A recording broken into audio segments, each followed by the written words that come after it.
Bueno, vamos entonces a dar comienzo a esta sesión de tarde. Si no, calurosa, aquí tenemos quienes coloquen la colorada.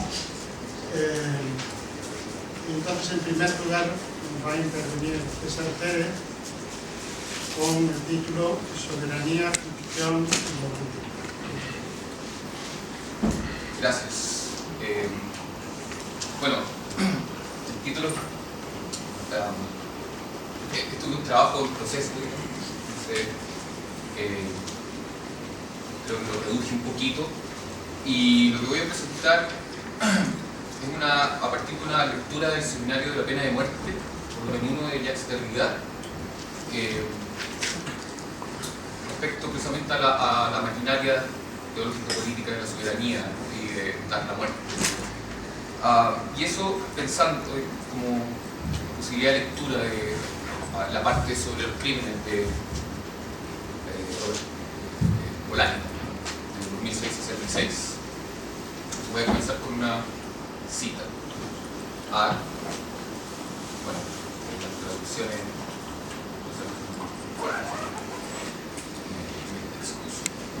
No alberguemos ninguna ilusión sobre este asunto. Incluso cuando sea abolida, la pena de muerte sobrevivirá.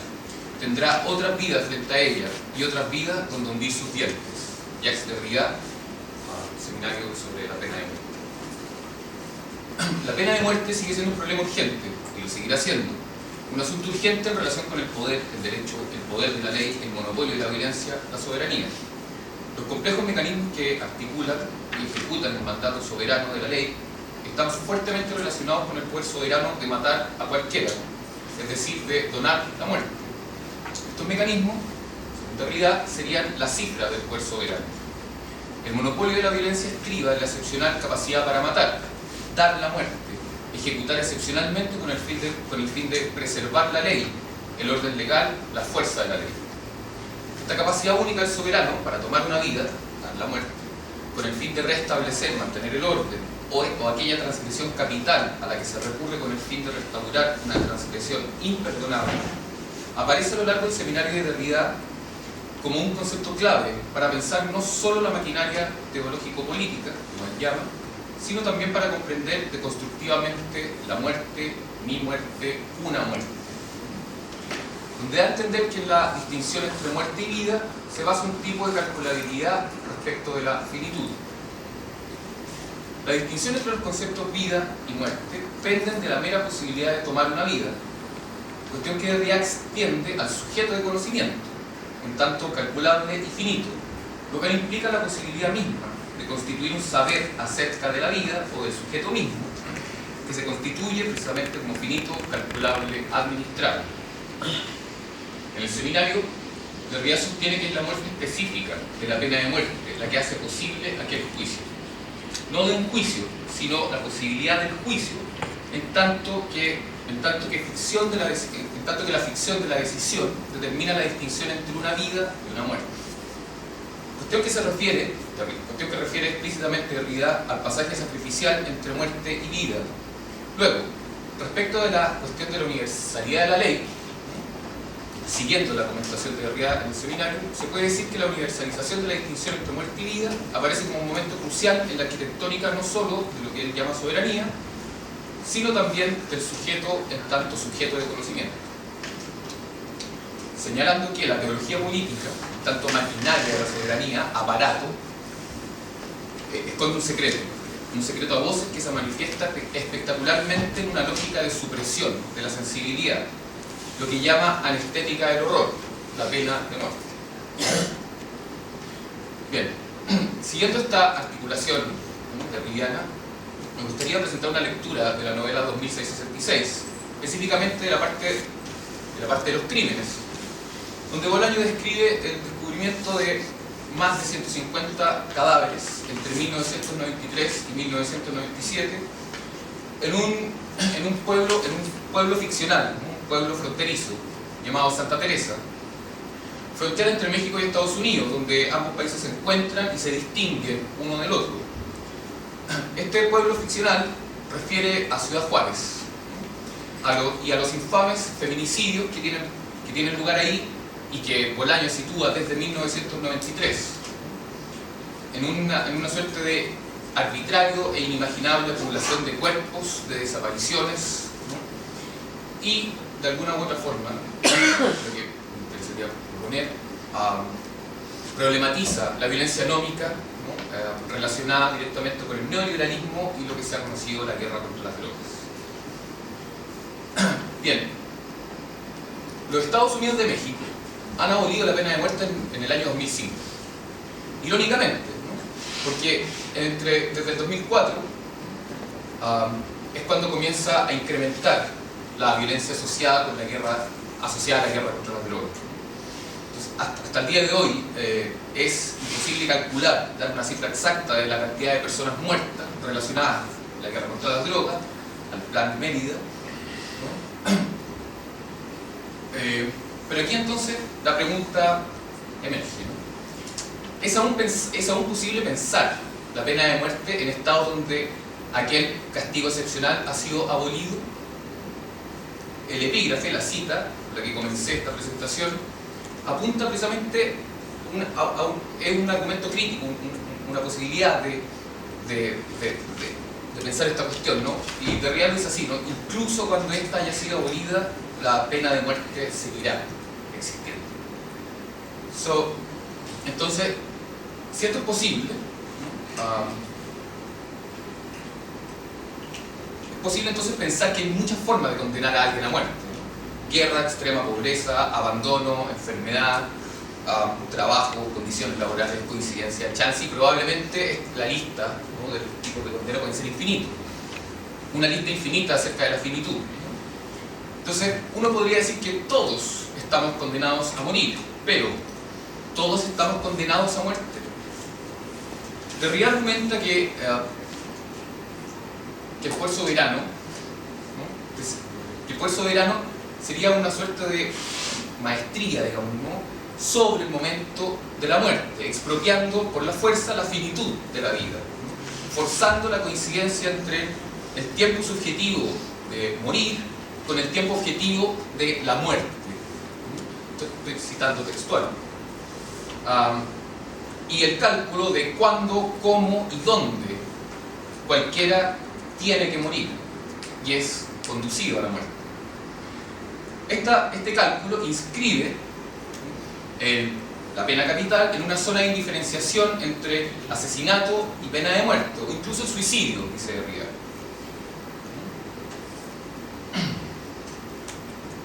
Bueno, la parte de los crímenes, en 2666, la obra de Roberto Bolaño,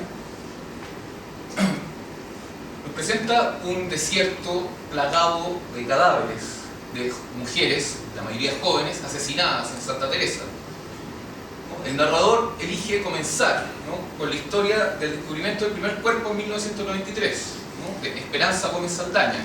Desde entonces la lista pasa una lista que, más que estar leyendo una novela, esto parece una lista forense, ¿no? Reportes sin mayores detalles respecto de quiénes son los sujetos o las mujeres asesinadas.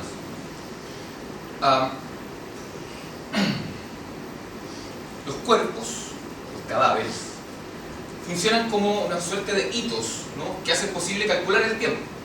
Precisamente la temporalidad, ¿no?, de esta parte de la novela, la parte de los crímenes, está fundada, digamos, ¿no?, o está articulada en función de la aparición de cadáveres. Y respecto a esto, o sea, estos cadáveres, ¿no?, son descritos con la ropa que vestían, los tipos de heridas con los que fueron asesinadas las mujeres, en una escena de horror total, ¿no?, o sea, de violencia sin sentido. Entonces, esta articulación de la temporalidad directamente relacionada a los cadáveres se puede leer con lo que Derrida, en el seminario de pena de muerte, propone como el fenómeno del bandage, ¿no?, vendas, que a mí me gustaría proponer como traducción harapos, ¿no?, restos, que Derrida describe en el seminario. Los harapos, restos, aparecen de hecho, están ahí, de repente, saltan a la luz. Y quisiéramos meditar en este seminario acerca de la temporalidad de estos harapos, de los restos, temporalidad intempestiva donde la literatura posibilita una ascensión sin ascensión, una elevación sin elevación, una inminente pero aún no consumada resurrección. Aquí me quisiera detener porque hay una cuestión bien interesante en la propuesta de Derrida. Derrida plantea el seminario y lo comienza diciendo, haciéndose una pregunta: ¿por qué en la tradición filosófica occidental no hay o no se han elaborado desde la filosofía críticas a la pena de muerte? ¿Por qué el abolicionismo ha sido desde el siglo XIX y el siglo XX un tema de literatura? Es una pregunta que Derrida plantea y que de alguna manera articula el seminario.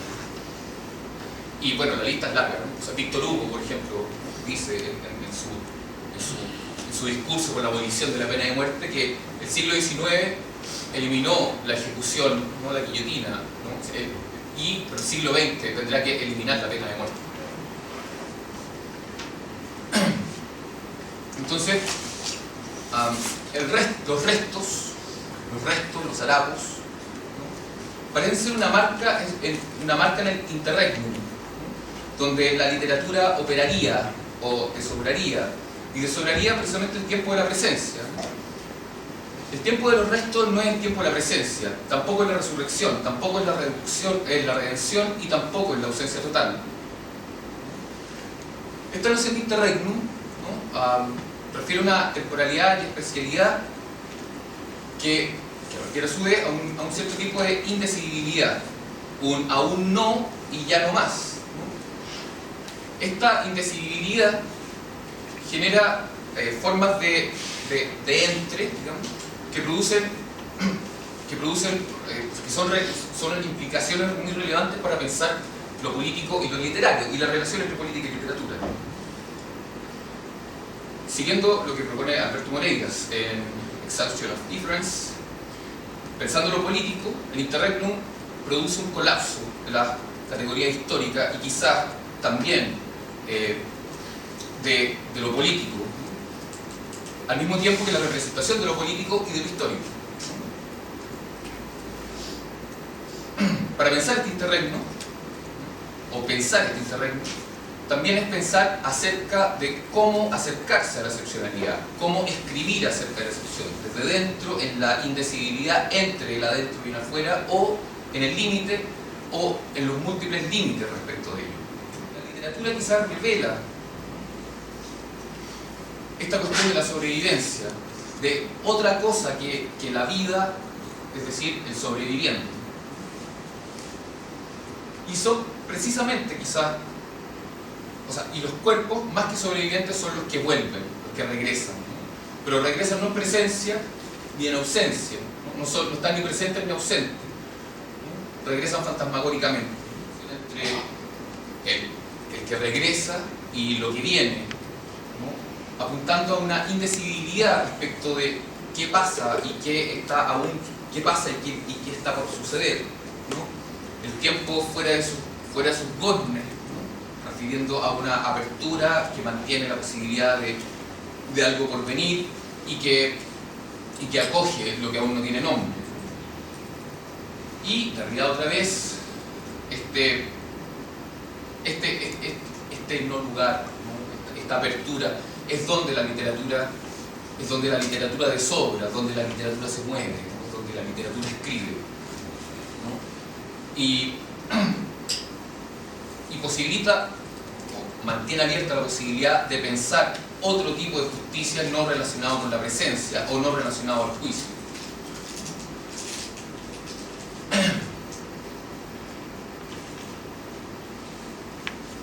La intempestividad, la temporalidad, la intempestividad de la literatura, encarando la locura, hurgando en la historia del aparato teológico-político, de la soberanía.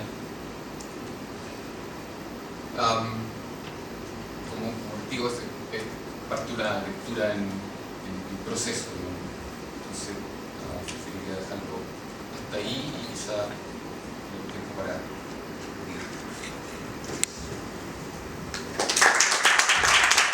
Gracias. Bueno, y quería hacer una pregunta conectando las ponencias de César y Belén. Y es la siguiente. Podemos pensar esta lógica de los restos sobre que hablaste, César, para como un desafío al sacrificio, porque el sacrificio no debe tener un resto, ¿no? Como se supone un intercambio total, sin sobrantes, sin nada. Y en Bolaño tenemos esta proliferación de los cuerpos y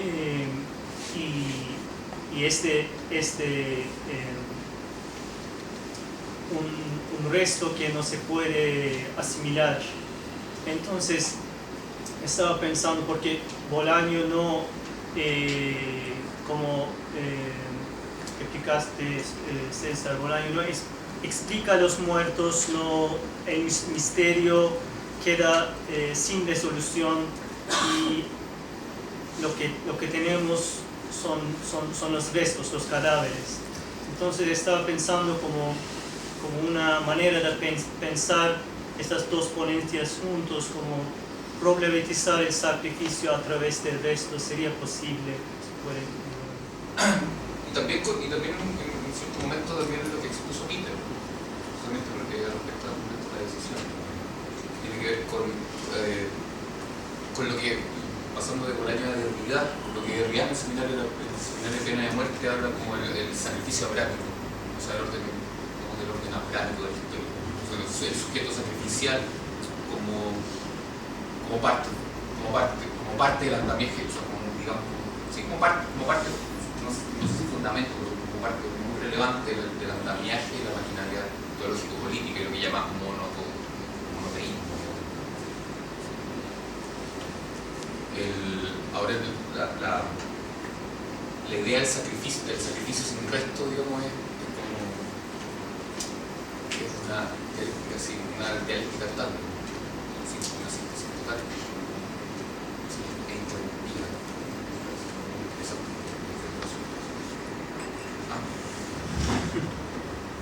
Sí, bueno, muy buen panel, y tenía dos preguntas breves y distintas, completamente para Peter y César. Quizás empiezo con la de César, que es un poco radicalizando, llevando más allá lo que hablabas del secreto, la literatura del secreto, donde tú la entiendes como intencionalidad, como parte del proyecto de Bolaño. No sé qué pensarías de quizás ver esa literatura o esa expresividad de lo literario en la propia constitución ya del cadáver mismo, ¿no? Y de la escritura, lo que cita Segarra de María, la escritura en el cuerpo de esa mujer asesinada, donde ahí estaría incluso una operación más radical, que sería la operación donde Bolaño contamina o suspende o pone en una operación constitutiva entre el mal y la literatura. Entonces la literatura no es tampoco una operación que Bolaño salva, sino que la relaciona con eso, ¿no? Quizás, y me gustaría ver qué piensan, ¿no?, relacionando con otra obra del corpus de Bolaño, con literatura nazi en América, ¿no? Yo recuerdo que Gary Fullions, en un artículo que él tiene, ya hablaba ahí de una especie de parálisis melancólica, ¿no?, donde sí estaría formalmente dentro de un marco donde lo literario solamente registra, ¿no?, el mal, pero aquí lo literario está como muy implicado en la misma producción del mal, ¿no? Entonces no sé si ahí, en este momento, habría una distinción. Es complicada la cuestión de que sea efectivamente como que hay un cálculo de Bolaño respecto al secreto, ¿no?, y el cadáver. Con Sergio, ¿no?, Villalobos habla de la copertenencia entre literatura y horror, por ejemplo.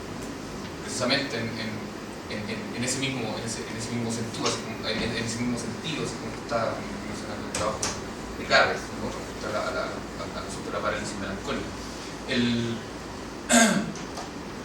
Quizás, yo no sé hasta qué punto sea una decisión consciente, ¿no? Por eso, por ejemplo, hablo de testificación más que de testimonio, por ejemplo, que la testificación tendría que ver, y aquí estoy citando lo que pone Italia, que la testificación tiene que ver precisamente con una no intencionalidad. O sea, las cosas testifican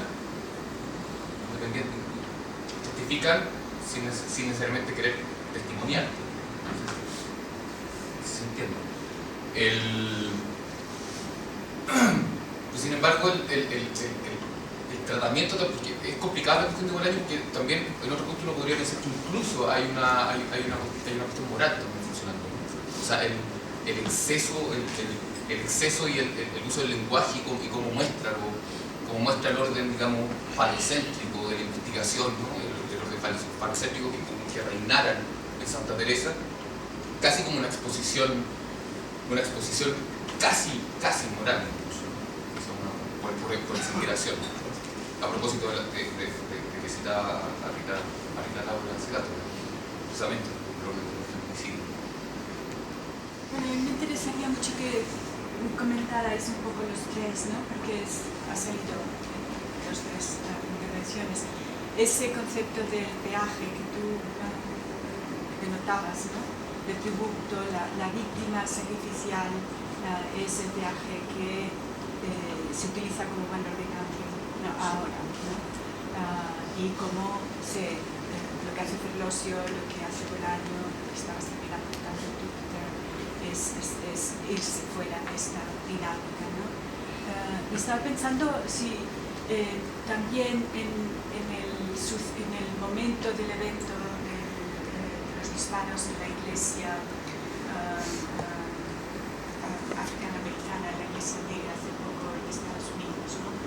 Una cosa que me interesó mucho y me impactó es que los familiares dijeron que perdonaban al asesino.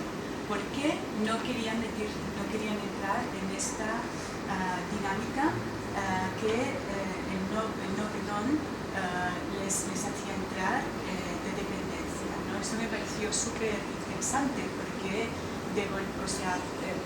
acepta la realidad de que hay unas víctimas sin entrar tampoco, me pareció, ¿no? en esta dialéctica del sacrificio, ¿no? Entonces me gustaría un poco, si pudieras comentar un poco más en relación a vuestros textos, la víctima y la víctima sacrificial en este sentido, a través, si estoy pensándolo bien, en relación a la generosidad de lo que ellos llamaban del perdón, más bien, no de la generosidad, sino del perdón. Sí, o sea, Peter, ¿verdad? También en la lectura, o sea, no mi lectura, sino el trabajo de Derrida, la cuestión del perdón y perdonar lo imperdonable, ¿no? También es fundamental, ¿verdad? Fundamental, una mala palabra, pero fundamental para entender, ¿no? Para leer críticamente el problema del andamiaje político del monoteísmo. Ahora, precisamente lo complicado, por ejemplo, con el caso, ¿no? Y el perdón, en ese caso, es un perdón que también asume al mártir, ¿no? O sea, no sé, es un perdón martirológico también, digamos. O sea, nosotros perdonamos, sin embargo, o sea, hay un intercambio ahí también, digamos. No sé si me explico.